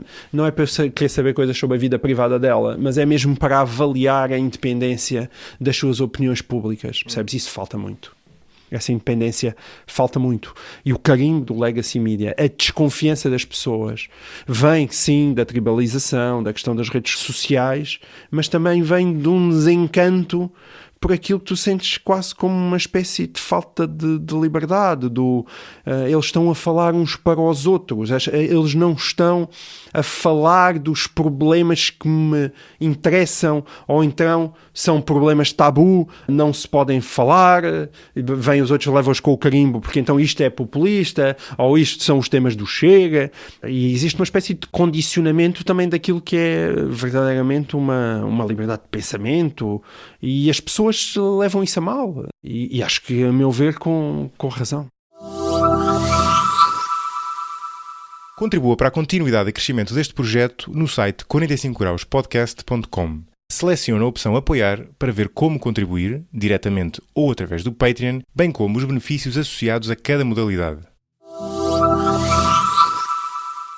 Tocaste aí em duas questões diferentes, não é? Porque uma é as pessoas vão a falar umas para as outras, não é? E portanto não estão a falar para mim, esta informação não me interessa, vou buscar outra. E outra é essa questão dos temas mais difíceis, não é? Eu nos temas difíceis entendo de certa forma o papel dos médias tradicionais, ou seja, e dos políticos tradicionais. Porquê que os políticos tradicionais, neste consenso que nós falávamos há bocadinho, meio pós-Segunda Guerra Mundial, evitavam temas como a imigração? São temas tão incendiários que tens de ter algum cuidado com eles, não é? Atenção, que eu acho que são temas que devem ser debatidos, atenção, não é? Mas entendo as reservas em debatê-los, não é? Uma das minhas razões por qual eu ia birretando com as elites é evidentemente que há uma questão biográfica de eu ter vindo de Porto Alegre, os meus pais são funcionários públicos de uma classe média em que até residem em Lisboa, com piugas brancas, num meio que tu não conheces verdadeiramente, e portanto há um percurso que tu tens que fazer, que é um percurso esforçado, e muitas vezes não vês isso à tua volta, e isso é evidentemente marcante, mas o grande problema desse teu raciocínio, é que eu acho que muitas vezes as pessoas na comunicação social, sejam comentadores, sejam jornalistas, acham que são uma espécie de educadores do povo. E, na verdade, acham-se mais espertas do que os outros. E é exatamente pela minha experiência de vida, eu conheci pessoas, a inteligência não tem necessariamente a ver nem com as tuas habilitações literárias. Eu conheci pessoas muito inteligentes que nunca chegaram muito longe da vida, mas não eram por isso que não eram extremamente argutas. E ainda por cima, qualquer pessoa com alguma experiência de vida sabe que existem muitas inteligências. Eu tenho o privilégio de trabalhar com pessoas que acho que são pequenos génios nas suas áreas, mas a maior parte dos pequenos génios que eu conheço são depois bastante incapazes noutras áreas da sua existência. E, portanto, é verdade que há diferenças de QI, e isso nota-se, mas as diferenças muitas vezes não são tão grandes quanto as elites pensam. E esta posição em que tu te colocas de educar o povo, porque na verdade se eu falar em determinados assuntos, o povo é naturalmente preconceituoso e portanto a única coisa que eu estou a fazer é acicatar os seus maus instintos. É arrogância a maior parte das vezes. As pessoas conseguem perceber as diferenças, sabes? As pessoas conseguem diferenciar. É evidente, eu não estou a dizer, claro, entras numa taberna do Alentejo e pode haver pessoas lá a dizerem barbaridades e pode haver o racismo e a misoginia e pode existir tudo isso naquele discurso. Mas achar que as pessoas, na verdade, se falares de imigração, o que elas querem é toda a gente a voltar para as suas terras. Sim, mas não achas que é isso que estás a ver em vários países? Fazendo aqui um bocado de advogado do diabo. Não acho. E mesmo o discurso do Chega, o Chega utiliza as coisas, que aliás é um padrão constante em tudo, vês isso nos Trumps, em tudo o que é o discurso da extrema-direita, que é um discurso feito de propósito para acicatar, e por isso um discurso muitas vezes mal educado, violento. Repara, que serve para quê? Em tudo o que foi a nossa conversa, acho que já deu para perceber, para chamar a atenção. Para chamar a atenção. Sim. Não é nada... Violar explicitamente essas normas para chamar a atenção. Para chamar a atenção. Quando tu consegues a atenção e achas que há outros temas mais importantes, tu largas aquilo que parecia que era o teu core business. Repara, ciganos, Chega e ciganos, nos últimos tempos. não tem havido conversa com ciganos. Se calhar agora acontece qualquer coisa e vem os ciganos. Não, de acordo, mas porquê? Porque agora... Mas tu achas que essa conversa foi inconsequente? Achas que ela foi inócua? Não acho que a consequência... Pronto, é que o ponto é esse, não é? Não acho que ela seja inócua, acho que ela polui o espaço público, acho que ela acicata e acho que não faz bem nenhum. Ok? Mas é que, João Miguel, não faz bem mas nenhum. É que o ponto é esse, não é? Ou seja, mas não é era que por acaso que não se fazia esse discurso. E o não, mas o problema é, tem que haver um meio termo entre não falar e gritar. E o problema é que esse campo foi abandonado. Tu tens ou o grito ou o silêncio. Percebes? E no meio disso existem as conversas inteligentes, existem as notícias sérias. E as pessoas têm que ver as notícias sérias. Repara, se eu tiver hoje em dia... não há hipótese de esconder essas notícias, não é? Ou seja, não há hipótese de esconder essa informação. Mas há uma grande vontade. Mas não dá para fazer. É impossível. Tu achas que as pessoas não conseguem perceber a complexidade do mundo? É uma coisa que me deixa doido. É perfeitamente possível que uma senhora negra entre num autocarro, acabe espancada, esse espancamento seja injusto e a maneira como ela entrou no autocarro e como passou à frente de pessoas ou como insultou o motorista pode ter acontecido. E nós, parece que temos que escolher. Ou bem que aquela senhora passou à frente da fila e insultou o motorista e queria andar sem bilhete, ou bem que ela foi espancada e foi alvo de racismo. E agora dizem, Zé Maria, escolhe. O que é que tu queres? Ela passou à frente da fila e insultou o motorista ou foi vítima de racismo? E parece que as pessoas não conseguem manter os dois pensamentos ao mesmo tempo. Não é possível que ela tenha tido ao mesmo tempo comportamentos totalmente inaceitáveis e que depois até pode ter sido agredida. E se calhar foi agredida não foi por causa da sua cor da pele. Pode ter sido, pode não ter sido. Claro. Mas a maneira como tu transformas numa máquina simplificadora de assuntos que são complicados é brutalmente empobrecedora. Mas isso é efeito dos médias tradicionais ou é efeito das redes sociais? Eu acho mais do segundo. Não, acho que os meios, certamente dos segundos, não é? Mas o problema é que os primeiros tinham a responsabilidade de que isso não se deixasse acontecer. Pois, mas e não acontece. Repara, tu tiveste agora o caso do perdão do Biden ao Hunter Biden. O caso do Hunter Biden é um caso muito sério. O caso do seu famoso laptop foi realmente, efetivamente censurado antes das eleições pelos meios de comunicação social ditos tradicionais. Havia ali uma história e as pessoas não quiseram acreditar. Aquilo é história. O comportamento do filho é inaceitável. Estavam a defender o seu lado, não é? Estavam a defender a evitar o Trump. Claro. E depois tu tens isto, não é? Depois tens o Biden num gesto inacreditável, esta questão do perdão ao filho. É inacreditável, eu fiquei... E tu sentes, é claro que houve gente a indignar-se, mas indignaste da mesma maneira do que se fosse o Trump. Foi das coisas que mais me irritaram nos últimos tempos, essa notícia. Não, é uma coisa terrível, é uma derivativa porque tu dás o teu campo moral. É incrível. Sim. Tu estás num campo de superioridade moral. Eu gosto de falar de moral e, portanto, eu acho que existem mesmo campos de superioridade moral. Não os podes abandonar. E não podes, sobretudo, adotar um discurso simplificador sobre as coisas. Porquê? Porque eu não posso contar a verdade, porque senão eu vou acicatar as coisas, percebes? Se eu contar toda a história como ela se passou, as pessoas vão ficar mais polarizadas e vão afastar-se do caminho do bem. É isso que é a famosa sinalização da virtude, que é uma expressão... No meio do wokismo existem muitas expressões parvas, mas sinalização da virtude é uma ótima expressão, porque é uma tentação terrível, bem intencionada, e que às vezes é muito difícil os jornalistas resistirem a ela, mas têm que resistir. E, portanto, mesmo em temas como a imigração, eu estava a falar do Chega. O Chega tem uma maneira altamente bruta, violenta de falar daquilo, e que não faz bem nenhum, volto a sublinhar, mas claro, se estivesse aqui e trouxesse aqui o André Ventura e lhe falasses da imigração, ele vai dizer, não, eu admito que realmente Portugal precisa de imigração, mas claro que têm que ser imigrantes do bem, têm que vir, ser integrados, quero beneficiar os países de expressão em língua portuguesa, porque se integram melhor. Este discurso é um discurso perfeitamente aceitável. Ou seja, quando Ventura não está em modo de choque para chamar a atenção, o discurso sobre a imigração do Chega, que eu já ouvi, é aceitável.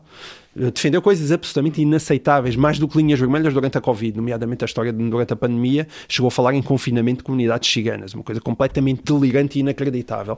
Mas consegues apanhá-lo também em modo em que aquilo que ele diz faz algum sentido e é perfeitamente aceitável. Fórum, mas... Os meios de comunicação social também não podem ir nisso, não podem ir nas estratégias do Chega. E o Trump é a mesma coisa, tomares à letra o que ele está a dizer. E por se não transformas num cãozinho Pavlov, Isso, que é ele toca a campainha, e é tão fácil tocar as campainhas e nós todos começamos a ladrar. E os média portugueses, com o Trump em particular, fazem muito isso, porque obviamente a maior parte das pessoas em Portugal não acha graça ao Trump e portanto... Não, e porque tu não estavas preparado para aquilo quando aparece, e eu percebi isso. Claro. Mas quer dizer, ao fim de 4, 3, 5, 10 anos, prepara-te, já se percebeu, não te indignes na mesma maneira. Deixa-me pegar nesse tema da imigração, porque isso é um tema interessante. Tu dizes, eu estou absolutamente de acordo contigo, não é? Como sabe quem ouve este podcast, eu sou 100% a favor da nuance e 100% a favor da liberdade de expressão. E, portanto, temas complicados que requerem um debate nuanceado, estou por aí, e a imigração, exatamente um caso desses.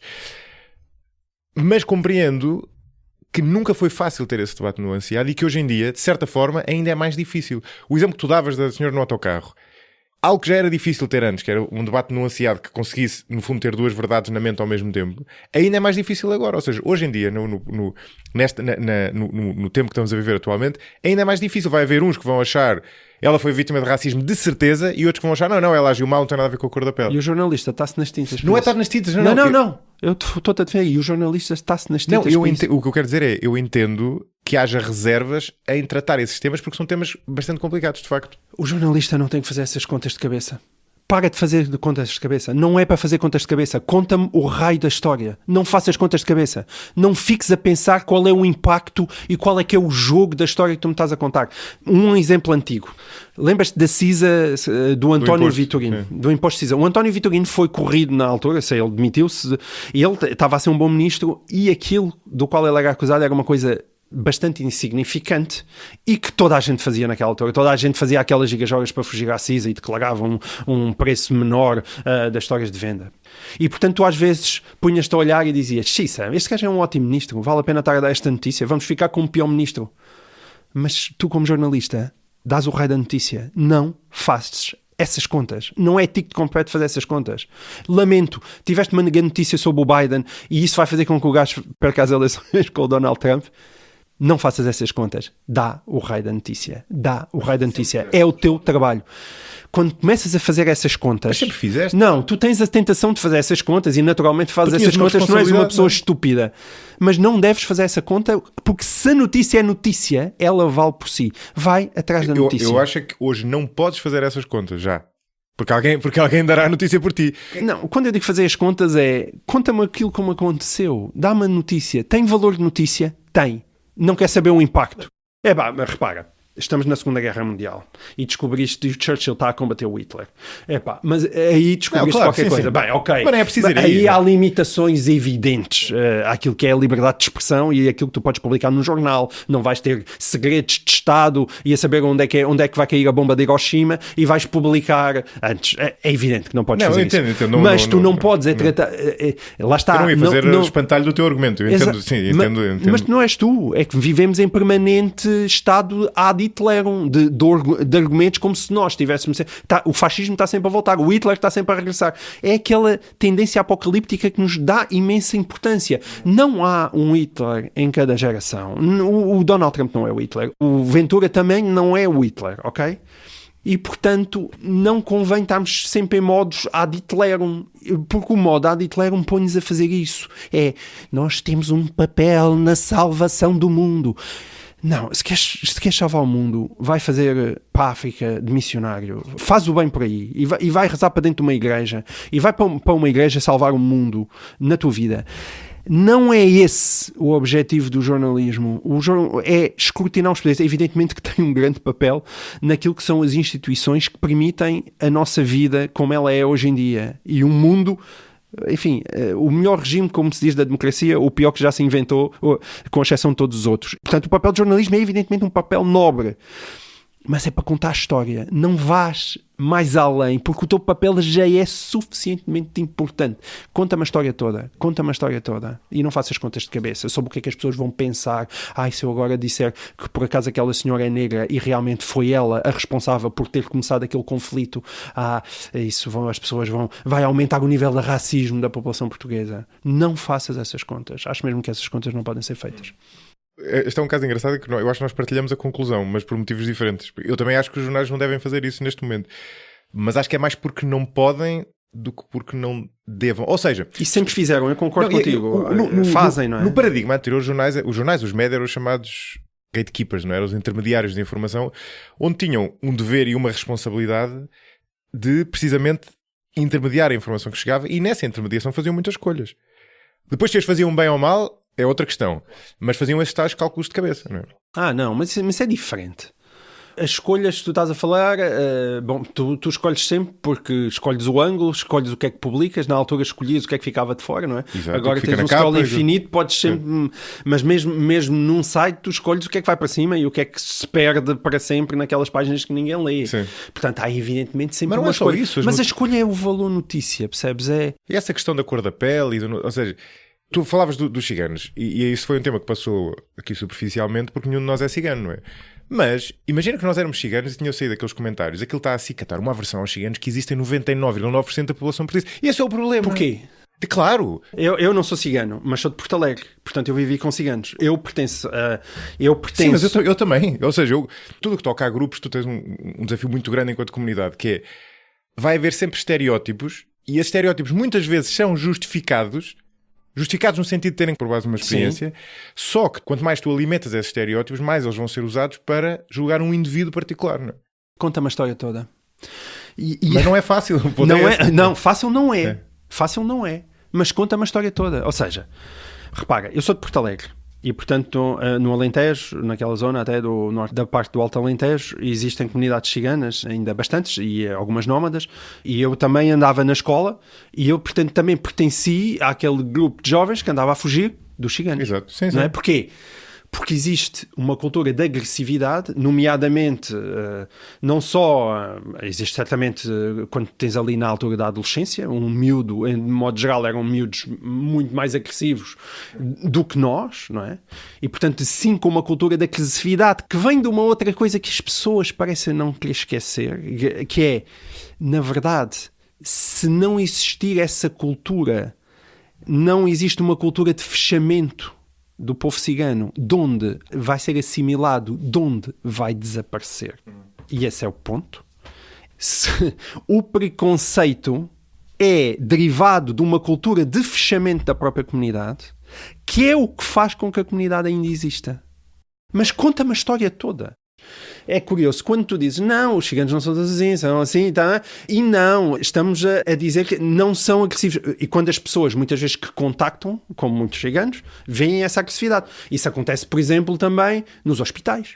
Se tu fores falar com médicos e com enfermeiros, tu sabes os problemas que existem, não é? Porque vem a comunidade, vêm dezenas de pessoas, querem muitas vezes passar à frente, e as pessoas dizem, isto é inaceitável. E é evidente que é inaceitável na maneira como nós nos movemos naquilo que é um espaço público em Portugal.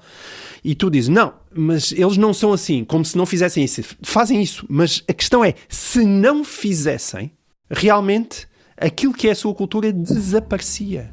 E eram assimilados. Agora, há coisas... Não, o meu ponto é que a questão o meu ponto é que a questão é complexa. Ou seja, tu não só não deves negar que existem problemas, como deves admitir que aquilo que muitas vezes é dado como a solução para esse problema, que é uma maior integração, vais fazer com que a cultura desapareça, verdadeiramente. E, portanto, que os maiores amigos, não é? Tu podes dizer que os maiores amigos dos ciganos, que são aqueles que querem que, ou que acreditam que eles vão cumprir as mesmas regras que, digamos assim, um português comum, na verdade, a longo prazo, aquilo que vai acontecer é, vão à escola, vão ficar lá até tarde, vão poder casar fora da comunidade. Hoje em dia, aliás, a parte do nomadismo está quase a desaparecer, e com o tempo, o que acontece é, realmente aquela cultura vai desaparecer. Vai desaparecer. E aquela cultura tem coisas estimáveis. Certamente tem coisas muito estimáveis, desde logo por questões culturais, a música, tudo aquilo que nós, os filmes do Costa Rica, tudo aquilo que nós vimos e apreciamos, e mais do que isso, um sentimento de profundo de laços de comunidade que quando tu entras, quando tu conheces.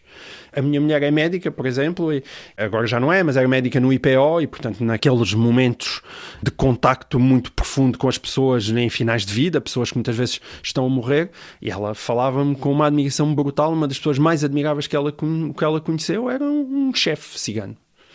Agora, é como dizes, tu não entras nisso. Os ciganos são um grupo destituído de individualidade, de facto.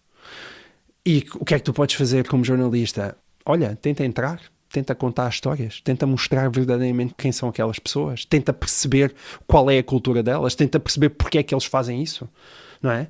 Tentas perceber como é que eles são, tenta distinguir aquilo que é aceitável e não é aceitável. Eu tenho muitas dúvidas que seja aceitável tu, para protegeres uma comunidade, tirares as miúdas da escola logo tão cedo, mas é essa a avaliação que tu deves fazer. Mas também tendo sempre, acho eu na cabeça, que é, tu quando queres que eles sejam como tu, a única coisa que estás a fazer é que há uma cultura que vai desaparecer nesse aspecto, dentro daquilo que é o ecossistema global. Na verdade, pode estar a fazer mais mal do que bem. Sim, ficamos mais pobres no sentido em que ficamos menos diversos. Sim. Não é? Esse é um tema interessante, porque eu concordo completamente com o que estás a dizer, mas essa mensagem nuanceada, esse detalhe, é justamente o que é difícil passar hoje. Faço nisso, eu não sou nada, já lá vamos, não sou nada pessimista em relação ao médio prazo, mas nesta fase de tweets, de vídeos curtos no Instagram, é muito mais difícil passar isso do que quando compravas o jornal, tinha lá a reportagem a meio sobre a etnia cigana, não é? Tinhas lá 2 ou 3 páginas, ou a revista do Expresso, ou whatever, não é?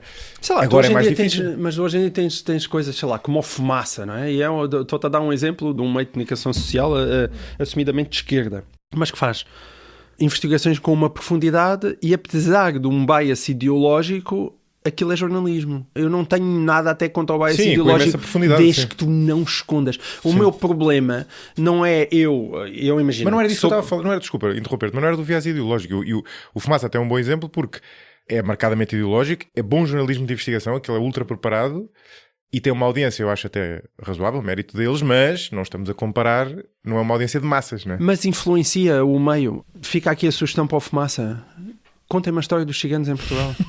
Mas entrem lá, contem tudo e coloquem as coisas num prato de uma balança, porque é evidentemente inaceitável certo tipo de comportamentos, nomeadamente em determinado, quando se dirigem de repente a um hospital, e estou a falar, claro, a imagem que nós temos de ciganos, e depois as pessoas dizem, mas é tudo diferente. Claro que as pessoas são todas diferentes umas das outras, nós sabemos isso, mas existe uma continuação, existe um padrão, ou seja, nós vimos muitas vezes pessoas daquela comunidade fazerem determinadas coisas. É assim que as coisas se transformam numa cultura. Isso.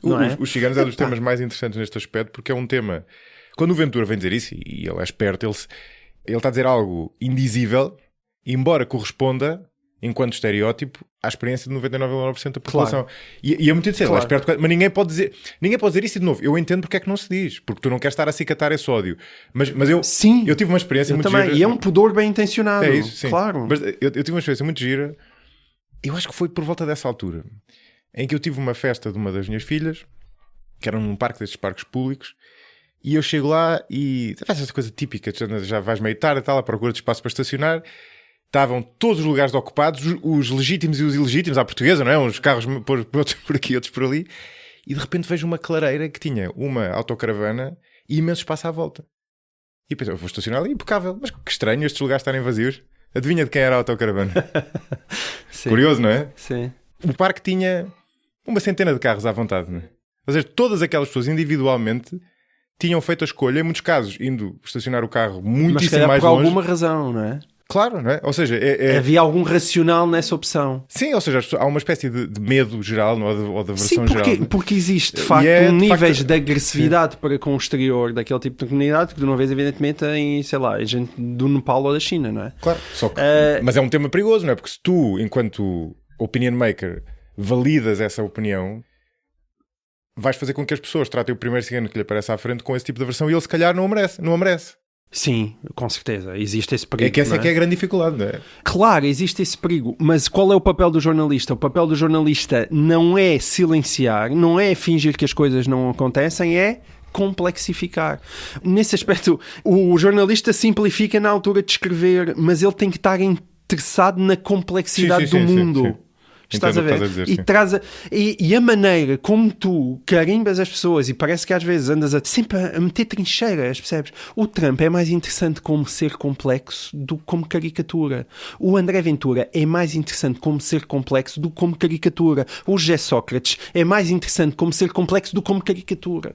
Portanto, não o caricaturas, o jornalista tem essa obrigação que é, não, traz-me a complexidade do mundo, não me tragas a sinalização da virtude, não me tragas as palavras bem intencionadas que já toda a gente conhece. Sim, eu sei que os ciganos não são todos iguais, ok? Sim, nós sabemos que as pessoas são diferentes umas das outras, mas não silencies, então vai atrás disso. Conta-me as outras histórias, traz-me essas histórias para cá.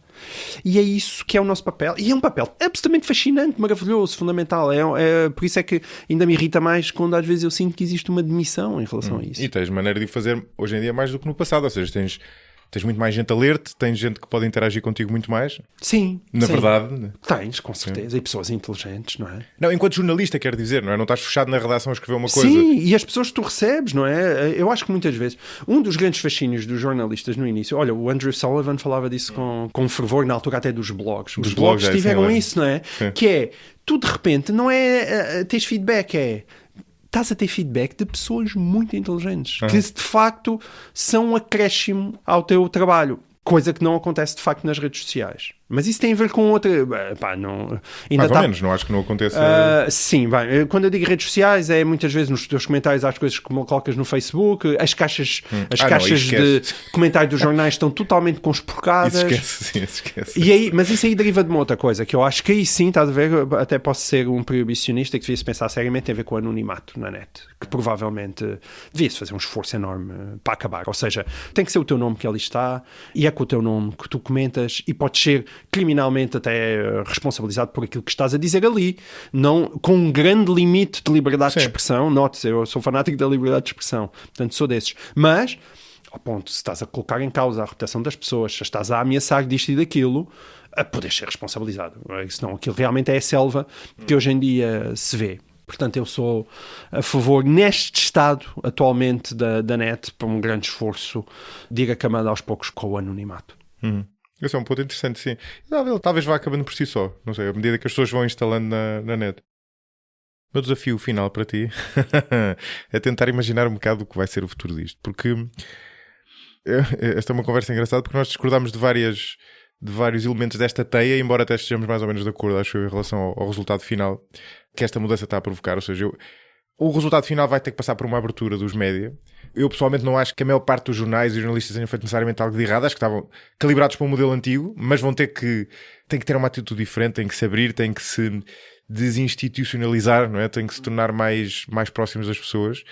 Mas ao mesmo tempo, e esta foi uma das premissas para a nossa conversa, dos pontos de partida, há uma função que os média institucionalizados tinham antes, enquanto lá está guardiães do sistema, enquanto intermediários da informação, que vai continuar a fazer falta, não é? E portanto, no futuro, o que é que, passando esta transição, passando esta turbulência, porque nós estamos a viver, que está a gerar estes impactos todos, de menor confiança nos jornais, tudo o que falámos aqui, não é? Populismo, guerras culturais, debates inflamados, passando tudo isto, não sei quanto tempo é que isto vai demorar, não sei se vão ser 2 ou 3 décadas ou se vai ser um século.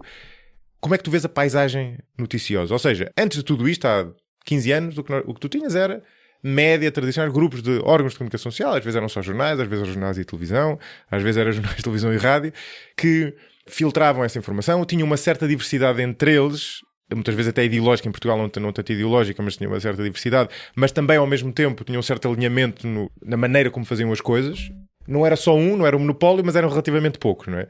Atualmente tens esta coisa em que toda a gente pode escrever o que quiser nas redes sociais, ou fazer um podcast, ou whatever, toda a gente, a informação parece estar desintermediada, ainda mantens estes, vamos chamar-lhes legacy media pelo meio, não é? O que é que tu achas que vai ser o futuro?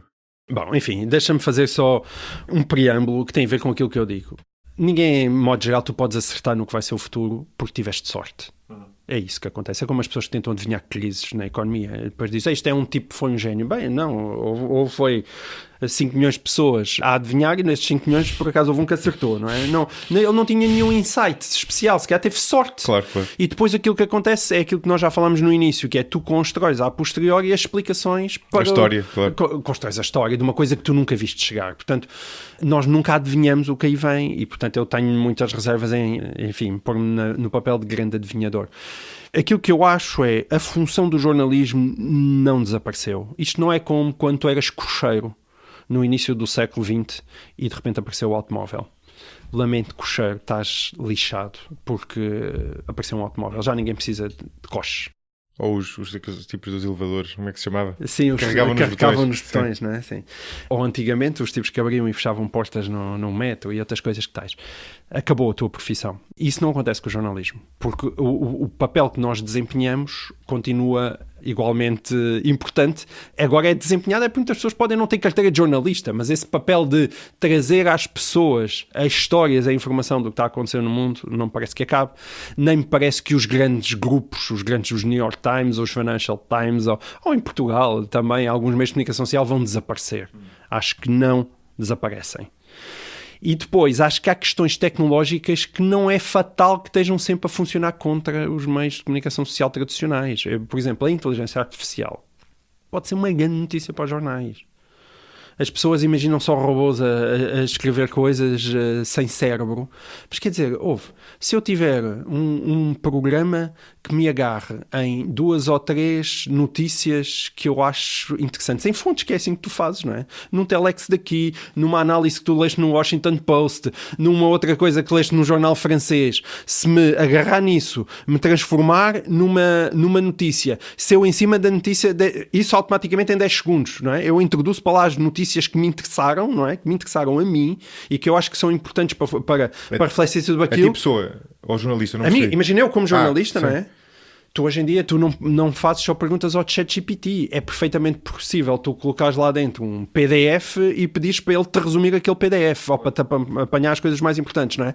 Portanto, se eu tiver um meio de... Li uma coisa que eu achei fascinante no Liberación, vi uma coisa também, uma análise sobre a guerra na Síria, no Liberación, no El País, vi também uma análise não sei o quê, tenho este Telex da Lusa e este da AFP. E a dizer, isto são as 5 coisas que eu li que mais me interessam e acho que têm melhor informação sobre este assunto. Agora, ChatGPT, transforma-me nisto num texto e vungas, vem o texto. Eu leio o texto, faço o fact-check e a única coisa que eu faço é acrescento se calhar um toque ali e ali de opinião, um ângulo aqui e ali que não está abordado e uma coisa que me demoraria 3 dias a fazer, se eu puder fazer em 3 horas, isto é um ganho gigantesco e aquilo fica melhor do que eu possivelmente seria capaz de fazer. Portanto, a inteligência artificial para determinado tipo de trabalho pode ajudar imenso os meios de comunicação social e aí os jornalistas podem ser libertados para outro tipo de tarefas. Sobre a guerra da Síria há 1000 pessoas a escrever melhor do que nós seríamos capazes, mas se calhar sobre aqui o que se está a passar num prédio em Benfica, temos mesmo que ser nós a ir lá. E, portanto, eu posso ir atrás dessas histórias. O avanço tecnológico não tem que fatalmente ir contra os meios de comunicação social. E depois, acho que eles também precisam de uma outra coisa. Às vezes, em Portugal, que as pessoas se esquecem, para quem aprecia a economia de mercado, eles têm que poder falir. Que é uma coisa que parece que em Portugal é proibido. Sim, exato. Mas em Portugal, se tu vais ver, a única coisa que tens muitas vezes é zombies. Sim. Que são artificialmente mantidos. Sim. Seja porque eles desempenham uma tarefa de serviço público. Com certeza que desempenham. Mas se estes morrerem, como a tarefa continua lá, há outros que emergem. Não, e o ponto é que provavelmente já nem desempenham. No estado em questão já... Não só não desempenham, como tu tens a mesa totalmente desequilibrada. Porque tu tens... Para os novos, claro. Para os novos, para quem tenta pagar as contas sem noutro tipo de apoio, não é? Que sentido faz tu poderes ter meios que continuam a perpetuar dívidas com salários elevados, porque uns têm ajudas estatais, porque outros têm o banco é amigo e às vezes o próprio banco não quer assumir a perda nas suas próprias contas e prefere ir mantendo aquilo artificialmente. E, portanto, o falir, claro que existe um lado de... muito complicado para os jornalistas que estão, para as pessoas que perdem o seu emprego, Mas é que o problema é que também não se dá a hipótese ou que outras coisas nasçam e para essas pessoas em que serem encarriladas para outros meios de comunicação social e para outro E tu tipo de vais ter, empregos. nesta transição, vais ter vários órgãos de comunicação social que vão falir inevitavelmente, não é? Sim, mas eu comecei a minha carreira no Diário de Notícias em 1998 e todos os anos... Aí ainda estava mais ou menos equilibrado, mas logo no início do século XXI aquilo começou a descambar, pá, e aquilo ia sempre acabar todos os anos. Estamos em 2024 e o Diário de Notícias aí está e continua, e vai continuar, com uma redação que hoje em dia tem 1/10 das pessoas que tinha, mas continua, não é? Vem sempre alguém, vem sempre um investidor que lá está, ele não faz ideia o que fazer com aquilo, tem sido a história, nomeadamente do DN e de outras coisas, não faz ideia o que fazer com aquilo, mas pronto, há um fundo, alguém que tem interesse em ter mais visibilidade, ou em colocar notícias e que vai comprando aquilo. E é preciso dar espaço a que novas coisas aconteçam, e para que isso também aconteçam, as coisas velhas que deixaram de ser funcionais, de ter préstimo e ter nenhuma hipótese de viabilidade, também têm que cair. Isso não é necessariamente mau. Sim. Pronto, essa dinâmica falta totalmente na comunicação social em Portugal. Mas estás a falar do caso de Portugal. A minha pergunta é mais genérica, a nível global, ou pelo menos a nível do Ocidente. O que é que tu vês daqui a 20 ou 30 anos? Não vejo nada, como eu estava a dizer, mas continua. Não queres estragar a pergunta. Não, mas continua. Então, bem, se quiseres posso arriscar eu. Não, sabes o que é? É que, se calhar sou eu que sou velho. Repara, eu vi o Relatório Minoritário, o filme, o filme do Steven Spielberg, e nesse Relatório Minoritário havia pessoas que com um dedo passavam o dedo e os ecrãs mexiam-se. E eu olhava para aquilo e achava, isto está tão bem feito, espetacular. Achas que eu imaginava que eu estaria a fazer isso com os meus dedos num smartphone dali a poucos anos depois? Essa é uma excelente analogia, inimaginável. Mas é o que funciona ao contrário. Se tu trabalhasse em tecnologia, imaginarias, se calhar.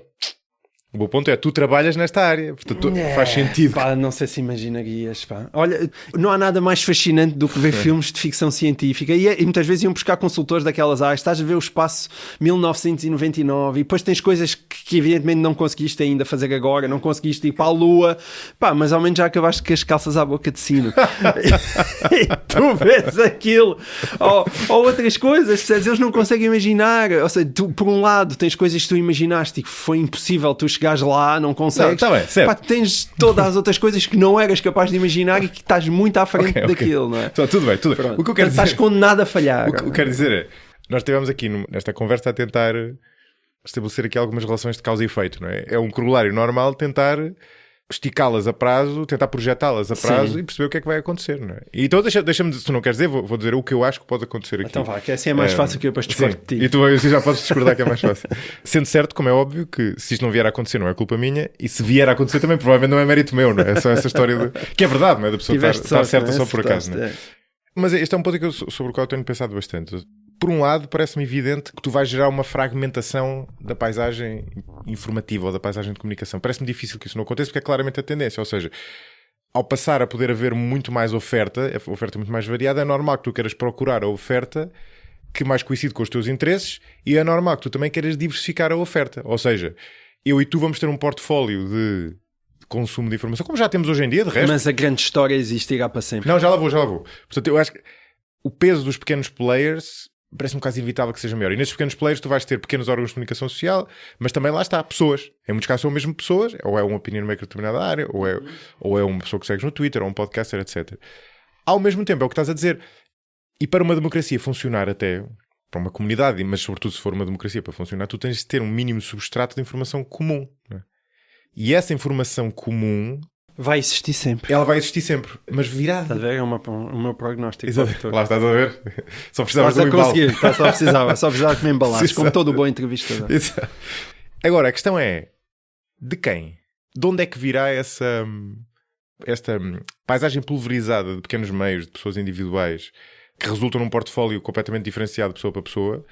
Precisa desse substrato comum para que nós vivamos na mesma sociedade, não é? Mas esse substrato comum virá de quem? De um grande órgão de comunicação privado, portanto vai ser um mercado que ao nível dos maiores vai estar mais concentrado, tens tipo 2 ou 3, ou tens lá o Estado pelo meio. O que é que vais ter? Não faço ideia. Esta é a minha grande dúvida. Eu hoje em dia, se voltasse atrás e tivesse uma herança de família, dedicava a minha vida e a minha carreira a analisar histórias e o poder das histórias. É um tema que me fascina e que, pelo que eu percebo, atravessa toda a nossa vida. Aquilo que o poder será sempre o poder das grandes histórias. E da humanidade em geral. E o meio é relativamente irrelevante diante da força da história. Ou seja, as grandes histórias vão sempre chegar à maneira de chegar até ti. Sejam grandes acontecimentos internacionais, sejam adolescentes presos numa gruta da Tailândia. Aquilo bate demasiado naquilo que é a tua, de uma forma ainda misteriosa para nós, mas naquilo que é a tua estrutura humana. Mas se a história, se ela chega de vias diferentes, pode chegar a uma história diferente. O ponto é esse. Não, a história é a mesma e depois é contada de formas diferentes, não é? São os miúdos que estão na Tailândia e ela é contada de formas diferentes. É a guerra aqui e ela é contada de formas diferentes. Mas existe uma grande sensibilidade para aquilo que nos impacta. Aquilo que muitas vezes vai ficar pelo caminho, possivelmente é aquilo que também não é assim tão importante. Quando as coisas são muito, muito importantes, e repara, por exemplo, tens o exemplo da pandemia, onde os meios de comunicação social em muitos casos fizeram até um péssimo trabalho, porque mais uma vez estiveram mais ocupados a sinalizar a sua virtude e a fazer o bem do que muitas vezes a andar à procura das notícias e dar espaço a várias vozes, mas as pessoas correram outra vez para os meios de comunicação social. Foi uma época de picos gigantescos de audiência. E aconteceu também, por exemplo, na guerra da Ucrânia, a mesma coisa. Se tu fosses analisar... Não, estou a falar de meios de comunicação social digital. Jornais coisa. Se tu fores buscar essas pessoas e tivesses mesmo a análise das audiências, vantagens que hoje em dia tens no digital em tempo real, tu tens picos gigantes na pandemia, picos gigantes no início da guerra da Ucrânia. Portanto, quando há um mega acontecimento, toda a gente vai e quer ver. Portanto, não... Isso vai acontecer desde sempre. É demasiado forte. Aconteceu sempre ao longo da história da humanidade. Isso nunca vai acabar. Sim, depois és tu que trazes a história e já não é o Diário de Notícias. Sim, mas isso para as pessoas se calhar não é a coisa mais relevante. E repara, eu disse aqui, se tenho vários canais que me estão a dar as mesmas histórias, às vezes em tempo real, porque o noticiário da SIC é igual ao noticiário da TVI, se de repente uma delas acabar, bom, eu não sei se perdi assim tanto, porque eles, assim como assim, estavam a mandar as mesmas histórias. A minha previsão é um pouco por aí, sim. Aquilo que falta mesmo é é melhor, é mais diversidade. E nesse aspecto, seja projetos como este, que te trazem uma diversidade de olhar, isso é uma riqueza. Os meios de comunicação social, para sobreviverem, o que eles têm que fazer é, e já fazem, tu tens formatos parecidos com estes hoje em dia, que alguns jornais tentam captar, mas é isso, é aprender com essa diversidade que existe e trazer os melhores exemplos para dentro de casa. Como é que se filma bem um vídeo, como é que se faz bem um podcast, e diz, olha, vem para aqui porque eu aqui tenho uma audiência. E, portanto, eu acho que os meios vão adaptar a isso. Os grandes meios. Pois podem acabar. Ou seja, tu hoje em dia, se tu comparares a diversidade que hoje em dia tens nos jornais, comparado com o que tinhas depois do 25 de Abril, claro, tinhas uma vastidão de publicações que depois, ainda assim, desapareceram. Mas aquilo que é o núcleo da nossa atividade, ela permanece. E aquilo que é o papel do jornalista estará sempre presente. Porquê? Por causa da questão das histórias. Nós não fazemos mais nada naquilo que é o nosso tempo de lazer. Isto também é uma história. E claro, tu podes estar a ler Em Busca do Tempo Perdido do Proust porque és um grande intelectual, ou então és uma pessoa mais simples e estás a ver a novela da noite da TVI. Mas tu estás a fazer exatamente a mesma coisa. Estás a consumir histórias.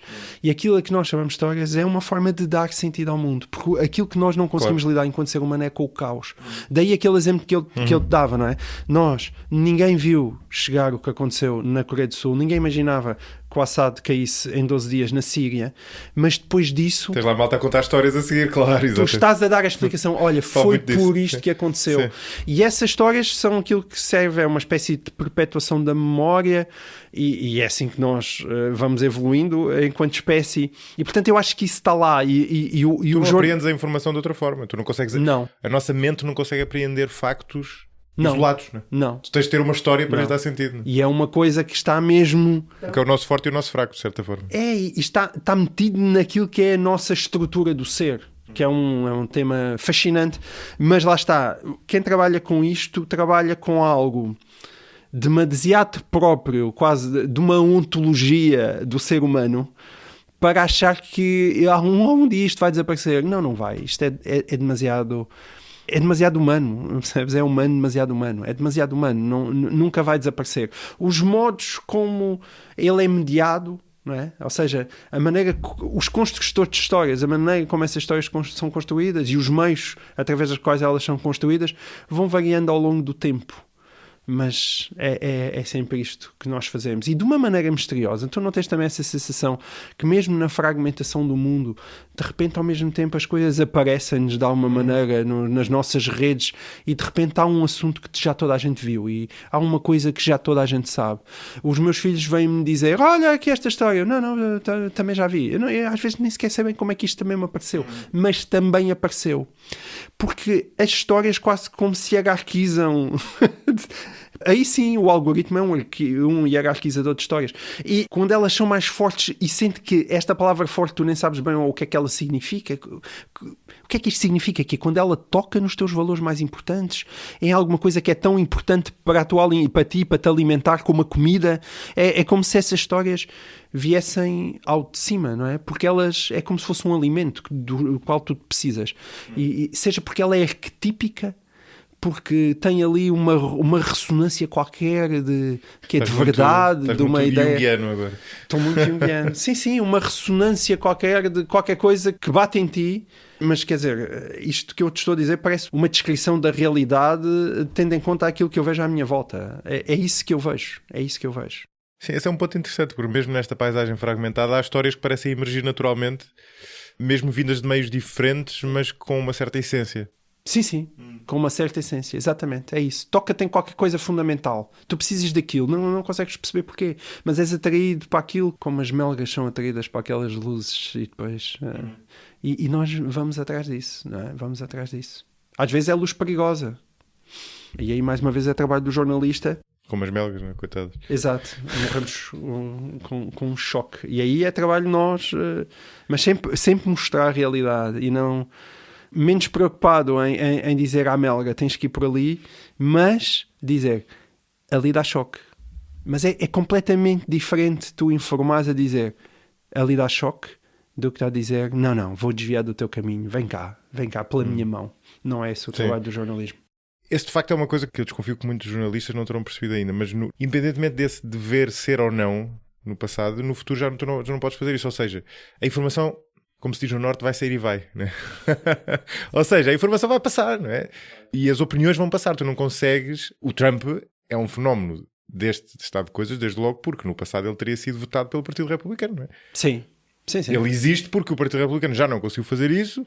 Ele apareceu, começou a falar e chegou diretamente às pessoas e de repente tu não consegues filtrar aquilo. Ou seja, no mundo atual a filtragem já não funciona e portanto tu só podes... Essa guerra tu já a perdeste. Fosse uma guerra legítima ou não, sim, tu já a perdeste. Sim. Só te resta a guerra da explicação. Há um poder, Explicar, sim, há um poder de mediação que se perdeu na comunicação social tradicional. Isso é verdade. Há uma perda evidente de poder. Tu não podes impedir as declarações do Ventura sobre os ciganos de sair. É assim que perdes dinheiro, não é? Quer dizer, também as coisas estão... Claro, exato. As coisas estão totalmente relacionadas. Sim. Tu perdeste o dinheiro porque perdeste também o poder. Perdeste o poder, exatamente, sim. Isso parece-me relativamente inevitável, mas eu também não sou capaz de dizer, lá está, não tenho uma visão futurista para saber se isso é necessariamente pior do que era. Não é? Nós temos... Isso também acho que está mais do que provado, não é? Nós somos mais sensíveis às ameaças do que às coisas boas que nos acontecem, às boas notícias, não é? Até fisicamente reagimos de outra maneira. Por isso é que deixamos sempre que o mundo está a ficar pior, é por causa disso. E por isso temos muito essa tendência para apocalíptica, como eu lhe estava a chamar. Exato. Não me é claro, acho que há coisas que se perdem, claro, mas também não me é claro que essa diminuição desse poder de mediação seja necessariamente a longo prazo pior. Mas o ponto é, ele não é um fim em si mesmo. O quê? Esse poder de mediação não era um fim em si mesmo. Não. O fim é informar as pessoas convenientemente. Certo. Né? E na paisagem anterior, nós podemos achar que esse poder de mediação era necessário. Eu acho que ele era mais necessário do que tu. Coisa foi o que transpareceu desta conversa, não é? Sim, talvez. Mas no futuro, ele já não existe. Mas eu acho, quer dizer, a minha opinião geral é que as coisas, ao dia de hoje, o nível médio da qualidade da informação é pior do que há 15 anos, porque entrou muito lixo, mas a prazo eu sou relativamente otimista. Ou seja, aquele estado que eu estava a descrever há bocado, eu acho que vai produzir cidadãos mais informados, lá está, com opiniões mais matizadas, mais informados, mais presentes, mais participativos. Sim. E instituições melhores também. Existe aquela frase que o Obama citava muito, que era o arco da história é longo, mas bends towards justice, não é? Ou seja, dobra-se na direção da justiça. E, quer dizer, isso é quase uma espécie de fé, não é? Sim. Mas eu acredito nisso, ou seja... É quase um axioma, não é uma coisa de partida, não é? Sim, embora eu acho que quando tu olhas para a história da humanidade, acho que há uma ideia de progresso, não é? Mesmo com as barbaridades a que nós assistimos no século XX. E eu tenho uma ideia, eu acho que a verdade é sexy. Eu acho que as pessoas são atraídas por isso, não é? E, portanto, a longo prazo, eu acho que contar as histórias direitas, mostrar as coisas da maneira certa, eu não tenho esse medo de que as pessoas estejam condenadas a viver ou que tenham uma grande tendência para eleger o ditador. Não acho isso, sabes? Acho que a democracia se aproxima mais daquilo que é um estado ideal do ser humano. Embora, claro, de vez em quando, a história já nos provou que há afundanços terríveis e eles podem acontecer. E muitas vezes esses afundanços, é bem verdade, acontecem em alturas de profunda disrupção tecnológica. Isso sim. Sim. E o que nós estamos a assistir, nós achávamos que o digital estava inventado, e depois agora chega a inteligência artificial e que pode ser mais uma revolução. Sim, cujo impacto é uma camada adicional aqui, cujo impacto ainda não estamos a perceber. Não, mas já reparaste que muitas vezes as pessoas olham para isso sempre com uma visão muito assustada, não é? E vem, e lá vem o robô que um dia vai tomar conta de nós. Eu tendo a ver essas coisas com maior otimismo. Se calhar é ingenuidade minha, mas é uma ingenuidade que eu gosto de cultivar. Mais depressa vejo as oportunidades do que propriamente os perigos. Acho que são instrumentos, é como a velha história da faca, não é? Que tanto serve para cortar o pão como para te espetar com ela na barriga, mas quer dizer, a culpa não é da faca, não é? Da maneira como tu a usas. E eu aí tendo a ser mais otimista. Boa, terminamos com otimismo, mas antes disso, sei que tens aí um livro para recomendar. Sim, e que magicamente está relacionado com aquilo de que estavas a falar agora. É impressionante. Sim, exatamente. Magia. Não, nós acabámos a conversar sobre a questão do storytelling e do poder das histórias. Eu estava a dizer que realmente era uma coisa onde não me importava nada dedicar a minha vida a estudar isso e as implicações que isso tem nas mais diversas áreas. E portanto, lembro-me de um livro que não está traduzido em Portugal, de um senhor chamado Jonathan Gottschall. Aqui isto é difícil de dizer, é Gottschall. E o livro chama-se The Storytelling Animal, How Stories Make Us Human. E aquilo é uma mistura do storytelling clássico que a gente conhece, não é? Portanto, ou seja, livros, literatura, mas e depois também a maneira como isso entra na biologia humana e de como isso é tão importante para nós. E este cruzamento entre literatura, psicologia evolutiva e biologia é um tema fascinante. É pena não estar traduzido cá. É um livro super acessível, portanto, lê-se com imensa facilidade e ele tem bastante sentido de humor e, enfim, acho que é uma boa sugestão, tendo em conta aquilo que a gente falou e para se perceber que o papel do jornalismo... Enfim, eu faço essa profecia em relação ao futuro, que acho que não vai acabar. Com essa atravessas-te. Essa atravessa-me com essa. E pode ser que algum editor esteja a ouvir e queira publicar isso. Pode ser que sim. Que fica à nota. Olha, obrigado. Foi um gosto. Este episódio foi editado por Hugo Oliveira. Contribua para a continuidade e crescimento deste projeto no site 45grauspodcast.com. Selecione a opção Apoiar para ver como contribuir, diretamente ou através do Patreon, bem como os benefícios associados a cada modalidade.